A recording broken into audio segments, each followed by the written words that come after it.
ಸುರಭಿಯ ತಾತ ತೀರಿಕೊಂಡ ನಂತರ ಅವರ ಬಿಸ್ನೆಸ್ ನೋಡ್ಕೊಳ್ಳೋದಕ್ಕೆ ಸುರಭಿಯ ತಂದೆ ಸುರೇಂದ್ರ ರಾವ್ ಅವರು ತುಂಬಾನೇ ಕಷ್ಟಪಟ್ರು. ಅವರು ಕಂಪನಿನ ಸರಿಯಾಗಿ ನೋಡ್ಕೊಳ್ಳೋಕೆ ಆಗ್ಲಿಲ್ಲ. ಅವರ ಆರೋಗ್ಯದ ಸ್ಥಿತಿ ಹದಗೆಡ್ತಾನೆ ಹೋಯ್ತು. ಕಂಪನಿಯ ಲಾಸ್ ಏರ್ತಾನೆ ಇತ್ತು.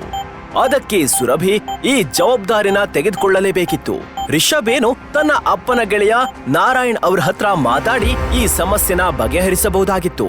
ಆದರೆ ಸುರಭಿ ಜೊತೆ ಯಾವಾಗ ಅವನ ನಿಶ್ಚಿತಾರ್ಥ ಮುರಿದು ಬಿತ್ತೋ ಆಗ ಅವನು ನಿರ್ಧಾರ ಮಾಡಿದ್ದ ಇನ್ಯಾವತ್ತೂ ಸುರಭಿಗೆ ಸಹಾಯ ಮಾಡಬಾರ್ದು ಅಂತ. ಸುರಭಿ ಮೌನದಿಂದ ಕೂತಿದ್ಲು. ಅವಳು ಏನಾದ್ರೂ ಮಾಡಿ ತನ್ನ ಕಂಪನಿನ ಉಳಿಸ್ಕೋಬೇಕು ಅನ್ಕೊಳ್ತಾ ಇದ್ಲು. ಟೆಂಡರ್ ಸಿಗ್ಲಿಲ್ಲ ಅಂದಿದ್ದಕ್ಕೆ ಎಲ್ಲ ಇನ್ವೆಸ್ಟರ್ಸ್ ಹಿಂಜರಿತಾ ಇದ್ದಾರೆ. ಇನ್ಫ್ಯಾಕ್ಟ್ ಇಲ್ಲಿ ನೋಡು, ಈ ಬ್ಯಾಲೆನ್ಸ್ ಶೀಟ್ ಇದರಲ್ಲೂ ಅಷ್ಟೊಂದು ಚೆನ್ನಾಗಿಲ್ಲ. They don't have trust on us anymore.